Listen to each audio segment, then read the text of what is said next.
and what does it mean to have been through what I've been through, and yeah, so I had to take a whole bunch of classes asking questions that have almost no answer, and I think that so much of the answer is really baked into the process, and what do you learn about yourself and the world.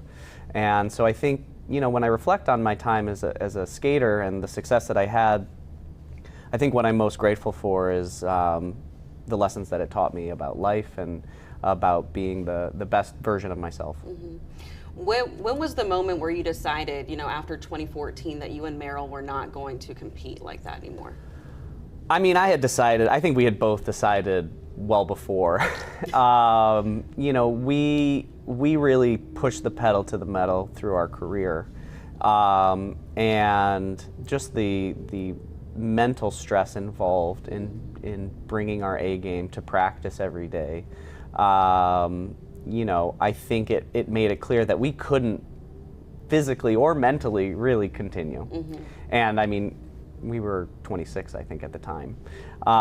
So it was one of those things where when you're taking the ice at the Olympics, it sort of feels like, hey, this is it. Wow. You know, this is about as far as we can go, so we better make it count. And you know, fortunately, we were able to. So go out on top. Go out on top, yes, exactly. And one thing that when I was doing my research, you told her in that moment, just enjoy the music. And how do you feel like you've carried that kind of mentality into what you do now with your coaching with the younger athletes?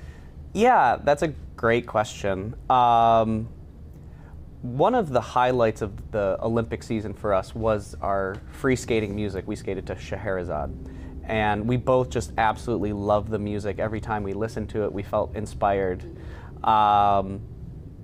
And in a very real sense, I think that that music has the power to give you energy and to shift your mindset, to make you feel that anything is possible.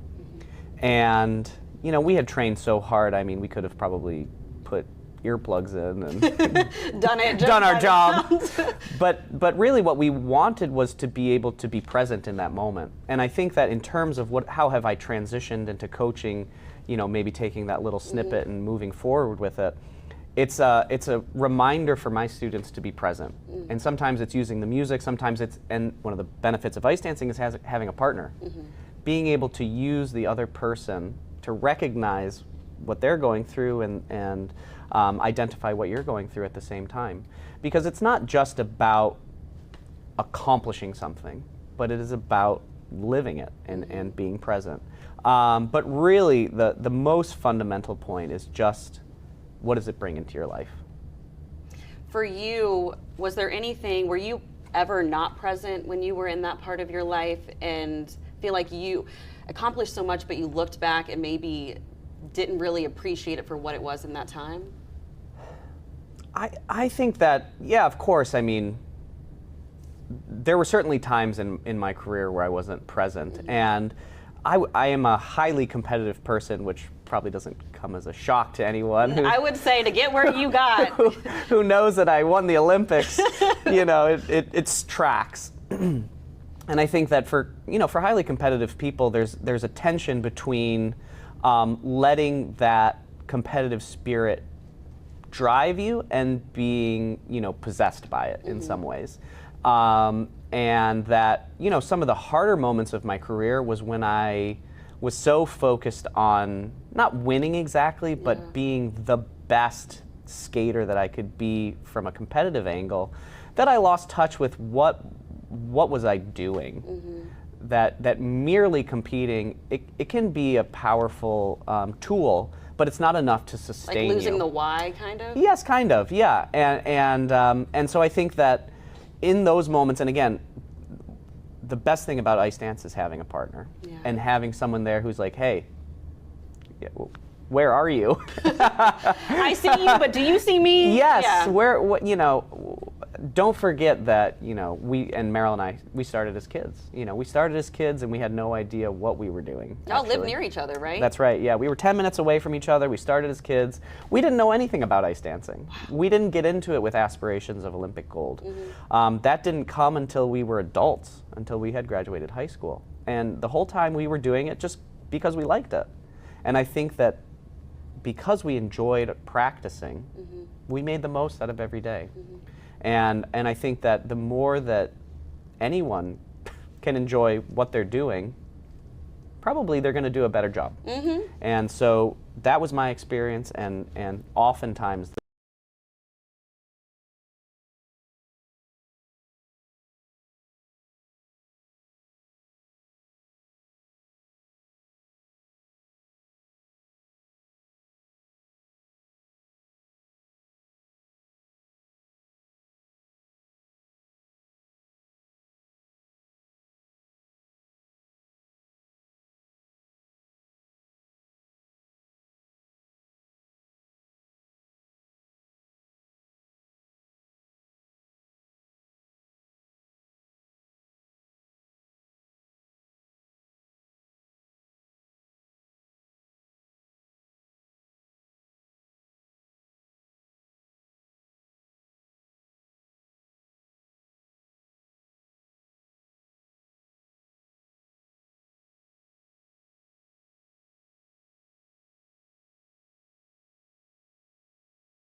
that's what I try to teach my students.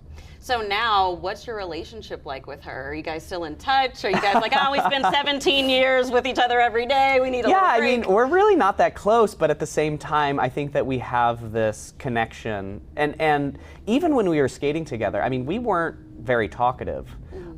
We always got along really well. We have just a tremendous amount of respect and love for each other, and the commitment and our ability to go through so many ups and downs, like reasonably, you know. I think without crashing out completely. Yes, and just like we were. I mean, just and obviously we have to thank our parents for just what they instilled in us, the respect and integrity and work ethic, and even our sense of humor, our ability to manage through so many years with the same goals in mind, but of course not always agreeing. So she's stepped away from skating more or less, and I am so proud of her for everything that she's been able to accomplish. I mean, she just got a graduate degree, a master's in fine arts, and is becoming a writer, and it's just so wonderful to see, and we'll be connected for the rest of our lives. So now you're a dad. Yes. Talk to me about, well, first of all, your wife, also a skater, silver medalist. Yes. So it's in the blood. Yes. How did you guys meet? And then talk to me about your child. Yeah, so, I mean, we competed against each other. Ooh. Yes, and and I think, for our son, Charles, he has skated, and, I think that it was pretty easy for him, but he doesn't seem particularly drawn to it. And I am perfectly okay with that. Because you started when you were 5, right? Yeah, yes, I started 7. young, and I think that what made my young career, or I mean, you can't even call it a career when you're a child, you're learning how to skate.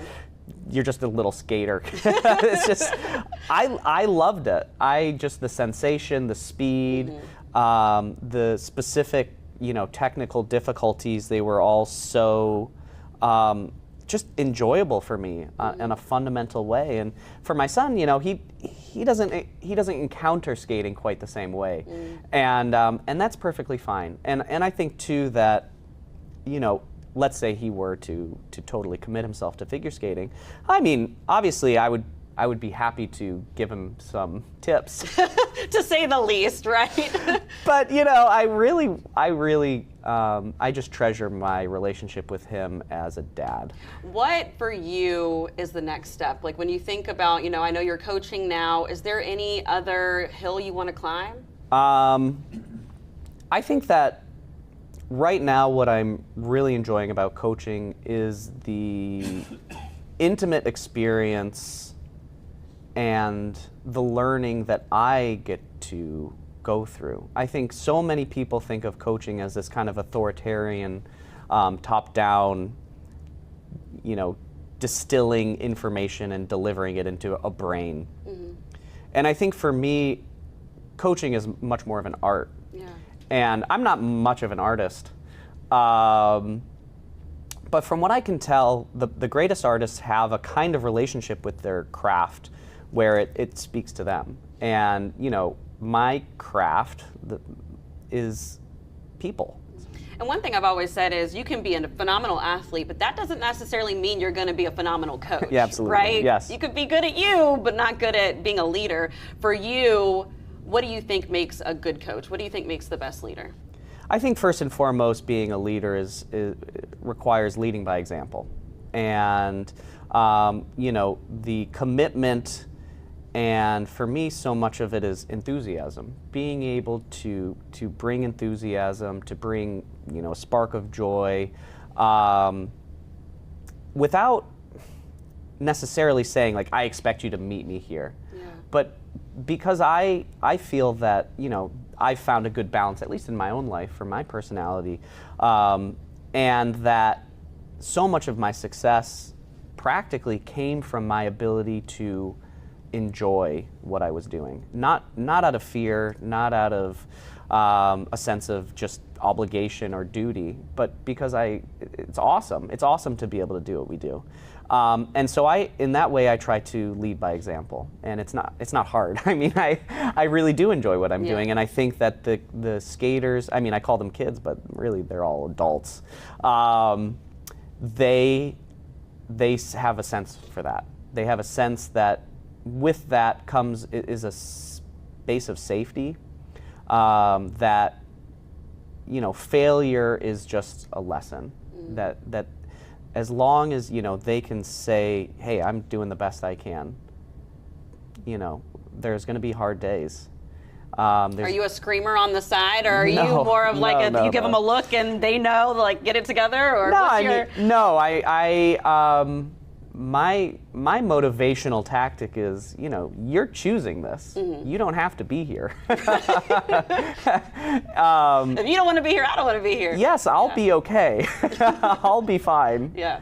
But if we're both here, let's do it. Mm-hmm. Let's do the best that we can. What does that look like? And I think being able to ask them, what do you need from me? Mm-hmm. Not because I don't know. I mean, I think a lot of the times I do know, but because I want them to have to think about it.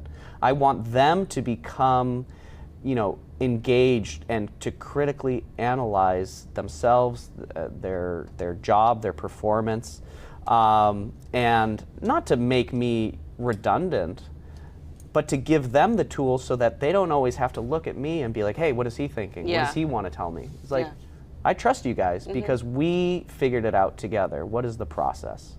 And yes,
That's also, I think, by example.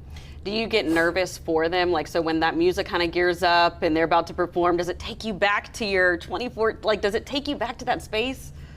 Yeah, I get incredibly nervous. Yeah. Like, not okay nervous. Like, are you shaking? yeah. Oh my goodness. And it was the same when I was a competitive skater. I was I can't even say that I liked competing. That was me in track and field sometimes. Yeah. Right before the gun went off, I'm like, why do I do this? No, for real. I mean, before, we're trying to win Olympic gold medals, and I'm about to take the ice, and I'm just like, I've made every wrong decision to end to end up here and be in this position, and obviously, I went and luckily I did the thing, but boy, oh boy, it is a lot of stress. And I think it just comes from how much we care. Mm-hmm. And I care so much. It's not so, with my skaters, obviously I would love for all of them to just win the Olympics also, because it's awesome. You get a medal and you get a medal. Yes, but I want them, what I really want is for them to be satisfied with their performance as a reflection of all of the hard work that they've put in. Yeah. Because they all work so hard, and I want them to be able to enjoy the fruits of their labor. To come off the ice proud of who they are and what they've accomplished. And the scores follow from there. Mm-hmm. The results follow from that. And so, yeah, it's not a question of stress for scores, but the stress of trying to make the most of this opportunity. Mm-hmm. And I know how skating is hard. Yeah. And sometimes no matter how much you've prepared, things go wrong. Yeah. And I think if I'm nervous, it's just for the unknown. But at the end of the day, we do everything we can. And when things do go wrong, you can come off the ice, or we can say to ourselves as coaches, we did the best we could. There was nothing more we could have done, and that to me is what defines success and what it means to be a champion. And speaking of things going wrong, out of control, I know that's a hard transition, but the plane crash that really impacted the community back in January. Talk to me a little bit about when you caught wind of the news of that horrible day. Yeah, well, I think that I first heard of it because people were messaging me, checking in. And, when you get a message like, are you okay? Is everything okay? Your stomach drops because... No, why wouldn't I be okay? Yeah, and I think that as we all individually and then as a community encountered, such senseless tragedy, what you're looking for, what you're grappling with is lack of meaning. Mm-hmm. And to experience such tragedy, it's emotionally devastating. And I think that's sitting with that and trying to feel that with other skaters, with other coaches, to recognize the loss. That's a lifetime of work. Yeah. That's a lifetime of work. And I think one of the things that I'm grateful for, just as an individual, is the strength of our community, and the way in which we have been just present for each other. Because there's nothing you can say or do, but to feel the recognition in others of your experience in that moment gives you a sense of purpose moving forward. And if maybe the best thing we can do is just show up for the people in our lives in hard times, then we'll have done a pretty good job wherever we are. And so there's no button to put on the end of this, and there's no conclusion. It's just, how do we keep showing up for each other? Right. And that's the best that we can do. Do you have any specific or close connections with any of the victims in particular? No, I didn't know any of the victims particularly well. But I think, our shared passion for the sport, it certainly you feel close. Yeah. It feels really close to home.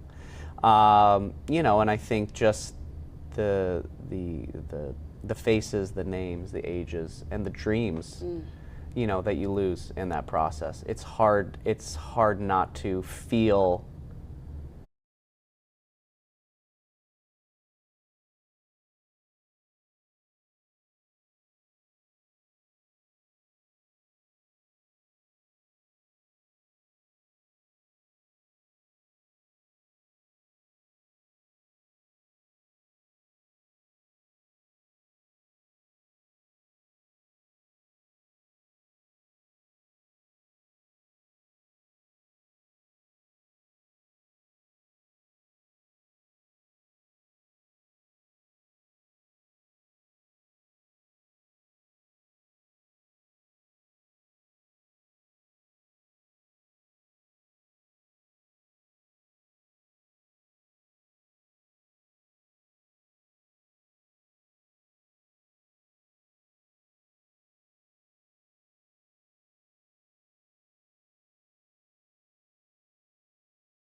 it's hard not to feel it personally. So I do want to end on a happy note. Okay. You told me when I asked you the best advice you've ever received, you said, be yourself. And you said, it sounds corny and cliche. Yes. But it really means something to you. Can you just explain a little bit about why that really stands out for you? Yeah. So the advice of being yourself and following that up by saying, I know it's cliche, is actually part of the entire cliche. No one in the last 50 years has said, just be yourself, and not said immediately after, I know it's cliche. So, there's a certain irony and meta level of clichéness to the whole thing, which makes me a little sick to my stomach. Because I like to feel original. You're not, but it does actually show how you choose to live your life and how you try to impact others and how they live their life. Well, I think that maybe my originality comes in how I overthink things. I'm an overthinker too. But for me, so much of being myself, and even in interviews when I'm talking about life advice, it comes with a sense of humor. And for me, through my skating career, it's for so many, it's a really serious endeavor, and they come and it's work, and they're serious about it. And to me, I always felt like, well, it's ice dancing. What are we so serious about? We're dancing on ice, and it's totally absurd. And the fact that it's absurd, that I can laugh at it and sometimes myself, it doesn't take away from it being important, but rather I think adds to my own ability to appreciate how passionate we can be about things, and that sometimes they don't need to make sense. That's okay. Yeah. And to me, being yourself means finding things that you're passionate about and being able to commit yourself to enjoying them regardless of what others might think of you or how you spend your time. And yeah, I think it's a hard lesson, and a lot of people learn it maybe later than they would like to. So maybe if we keep repeating it, kids will get it. And who are you most looking forward to seeing compete in February? Madison Chalk and Evan Bates. Yeah. Obviously, their continuation of American ice dance domination has been has just been a joy. I mean, I lived with Evan when we were on campus at the University of Michigan. Oh, okay, wow. And we're lifelong friends, and I'm so proud of I'm proud of both of them, but I'm so proud of him for the person that he is and the way that he has led through example. Obviously, he's incredibly smart, talented, but as a person, U.S. figure skating and the ice dance community is so lucky to have someone like him that does their best in every regard. And so I'm looking forward to being able to see him go to the Olympics and fight for that gold medal. Are you going to go? Yeah. To Italy? I mean, of course. I'll see you there. Yes. All right. Sounds good. Thank you so much for watching Charlie White and I for Where Are They Now?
everybody. I'm Jack Doles, and this is The Journey to Italy. Thanks for joining us.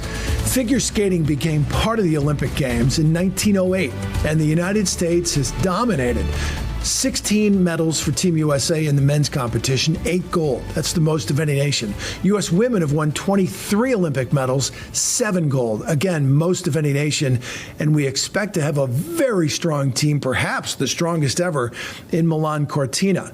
U.S. currently boasts the reigning world champions in men's, women's, and in ice dancing. And one of the athletes trying to make the United States is Jason Brown, who first competed on Olympic ice in 2014 in Sochi.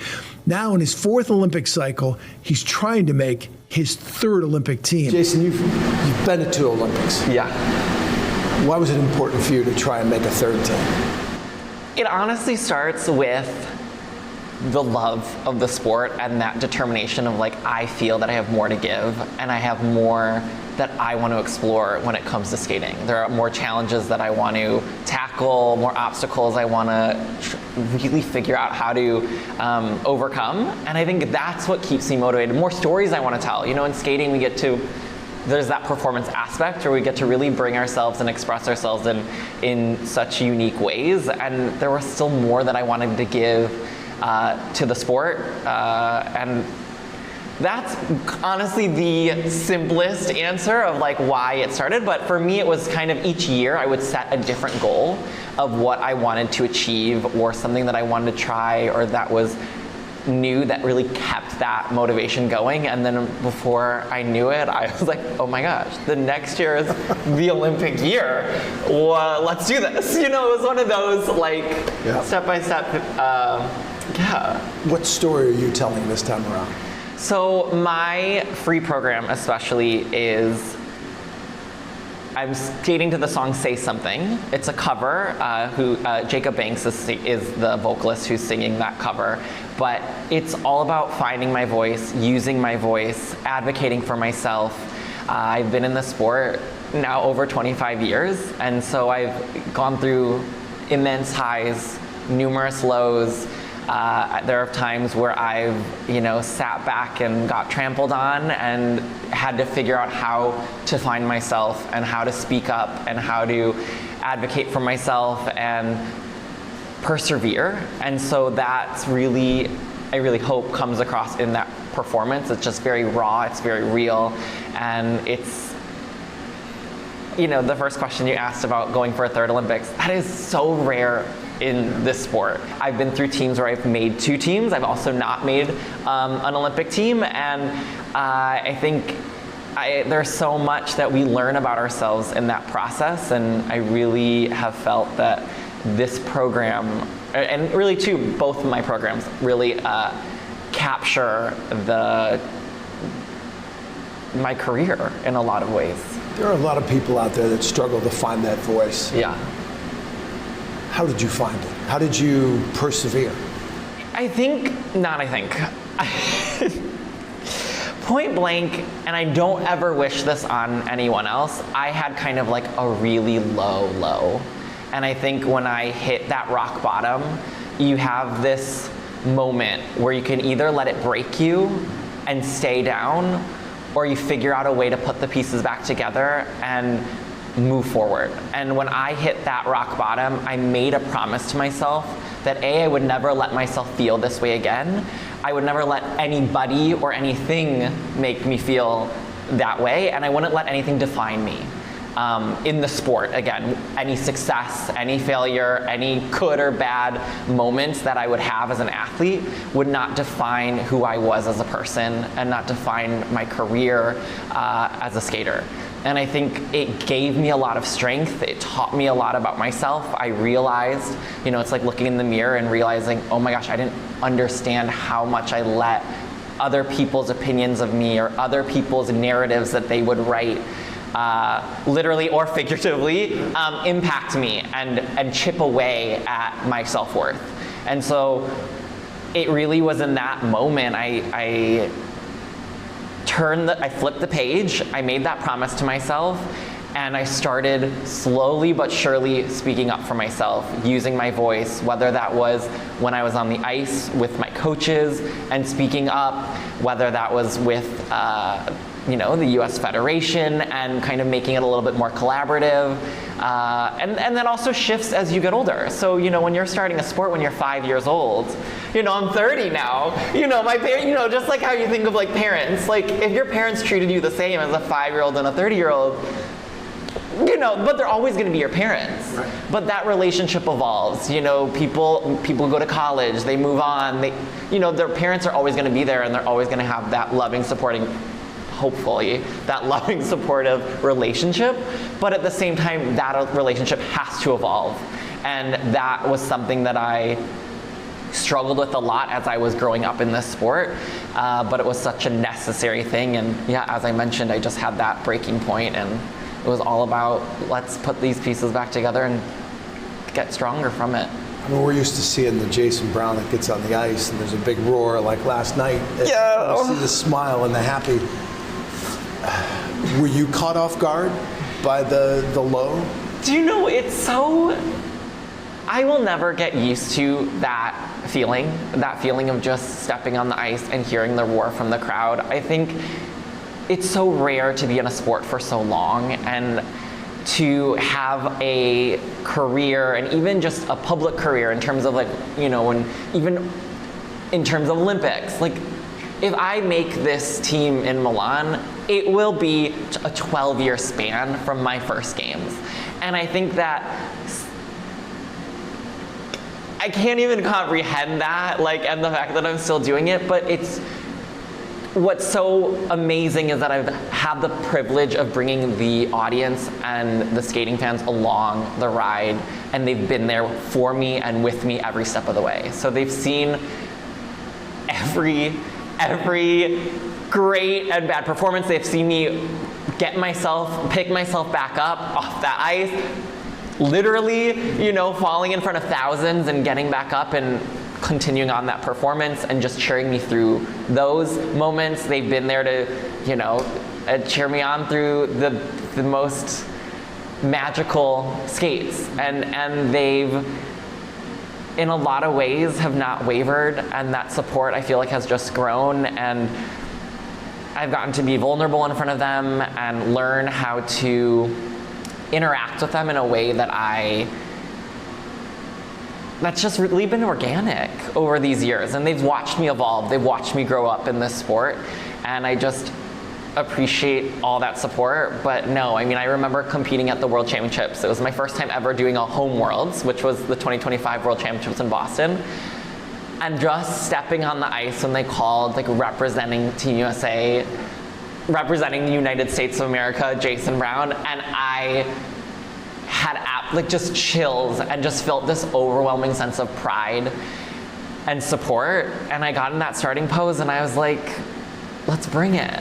There's a sense of confidence that they give me, and a sense of just anticipation, and I'm just so determined to give them a moment and a performance that they'll remember. When I see you out there, it feels more like art. Thank you. Are you Monet? Are you Picasso? Are you... Which artist are you? I could never live up to that. I could never. Oh my gosh, I couldn't for a moment. My head obviously goes to Italy, so I'm like a Da Vinci. No, but no, but I think when it comes to the artistry, what made me fall in love with the sport of figure skating is that it allowed me to push myself creatively while also setting these challenging athletic goals. And I struggled a lot sometimes with the technical difficulty of what I was doing. And so what's beautiful about our sport is that you can work the system to maximize your strengths, and you can really push it. And I had coaches that really believed in that. And so when we were on the ice, it was like every year we're going to keep developing your artistic range of what you were doing. So we never played it safe when it came to genres or trying things or playing a certain character or telling a story. They dove into what it means to be an artist that way. And I've worked with an incredible choreographer, Roheen Ward, since I was 10 years old. And so just having his influence as well and just pushing me, and he exposed me to so many different genres of dance and movement and different styles.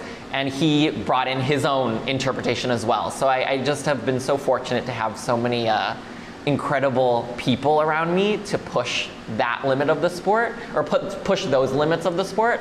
And then on top of that, working the system to better the spins, the footwork, the quality of everything I do, the quality of every single jump that I perform was so important, because it was all about maximizing those points. And I, perfection is not achievable ever. That, like, you've learned, you can't like be perfect, but that idea of just striving to constantly better yourself and like, reach that far off kind of goal of just like how clean, how flawless, how effortless can I make something look.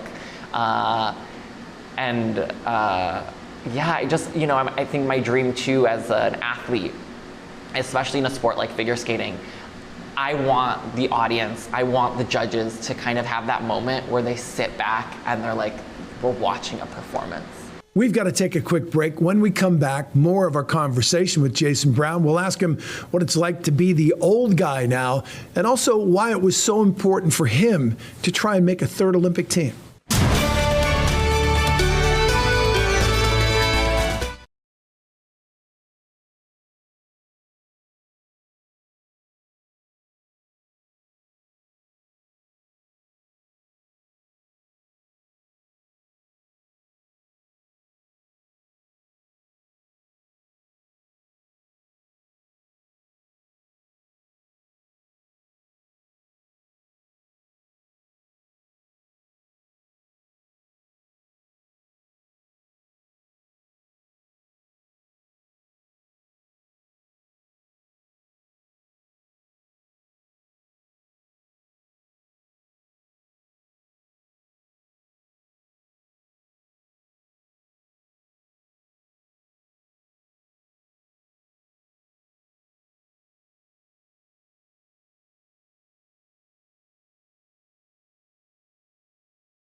Is this a golden era for U.S. figure skating? I mean, we just saw gold medals, Chalk and Bates, Ilya, and Alyssa. I mean, you just said it. It's such an unbelievably special time for the sport and for U.S. figure skating. So this is going to be a huge, huge year for us and this team. And I'm just so insanely proud to be there along the way, whether it's, physically there or supporting them along the way in the events leading up to it. And I've watched these athletes, some of them grow up. I've looked up to some of these athletes when I was younger, and I'm just in awe of what this generation of athletes. It really is this golden era, and to have to be going into an Olympic season with 3 world champions representing the United States, I would say it's rare, but like it's never happened before. So it's like beyond rare. Like, so this is just, it's a moment in time that is so special. There's going to be so much excitement and momentum, and the fields and the ways in which everyone in the US have been pushing each other is just out of this world, and I think is making us all better and striving to be greater, and we all want to be there for each other, and we all want to witness what each of us are going to do. And it's just been even amazing to be at this team camp, and the amount of support and the amount of kind of interactions behind the scenes that we all have, and that like there's just this excitement, this buzz and anticipation for this year. Is this your last ride? Is there a chance we're doing this again in 4 years? Do you know what? If we are doing this again in 4 years, I will officially be like shocked, like purely, utterly shocked. That said, I really did think I was gonna retire 8 years ago. 8 years ago was when I kind of had my breaking point, my meltdown, and that's when I really thought I was gonna walk away from the sport.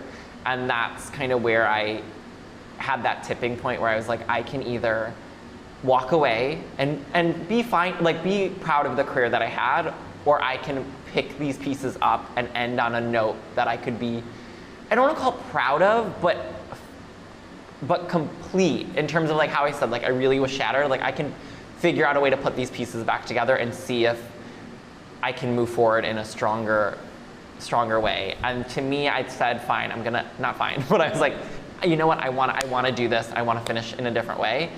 And I gave myself 4 years. Here we are 8 years later, and I cannot believe that I'm still doing it, but I love it so much more. I'm healthy, I am continuing to improve and setting these goals that I'm eager to continue trying to achieve. But all that said, I'm not thinking past February whatsoever in terms of when it comes to kind of the competitions. But I've learned never to say never. But like, I think you're understanding where I'm coming from in terms of, I'm not also saying I'll see you in 4 years. I'm not saying you're old, but you're competing against a guy that was like 8 when you competed in your first Olympics. No, you don't understand, and I mean this with the utmost respect. I competed against guys when I started. Even my first year senior was the Olympic year in 2013-2014 season. And I remember being at those Olympics competing against guys that were 27, 28 years old, and I was like, oh my God, they are, like, as a kid, I was like, oh my God, they're so old. Like, if I was there, oh my God, I would never. I was like, come on, not saying move on, but in my head, I was like, oh my gosh, like, how are they still doing this? Like this is crazy. And I'm 30 now. Like, I'm, like, shook. So I don't know if I can actually wrap my brain around 34. That said, or 35. It would be 35 at that time because I'm turning 31 in December. But I'm like, I have such a different level of respect for those men that I looked at, and I was like, even you take Meryl and Charlie, I'm obsessed, love them. It was like the coolest, most magical honor to be on an Olympic team with them in 2014. I'm years older than they were when they retired. And I was like, I'm not saying that they were like mom and dad, but I was like, oh my gosh, like, no disrespect to Meryl and Charlie, I love you guys. But it was just like, it is such an interesting relative thing, and everyone's on their own kind of timeline, and I think there's no one size fits all, and I think if you are still able to find joy and passion, and you're still have that hunger to strive for more, whatever that means personally to you, whether that's result-based, whether that's an experience that you want to, achieve or get to. For me, it was almost like these last 4 years, it started out as, I've never done a partial season. Do you think, is that even doable? Like, if I did shows for half the year, and then I showed up at nationals, is that possible? And so like that's how it started. And I did that and I got second at nationals. I made the world team. I got fifth at worlds. And I was like, huh, okay, maybe I can do this, you know? And I think that like, and then it became, oh my gosh, I've never had the opportunity to compete at a home worlds.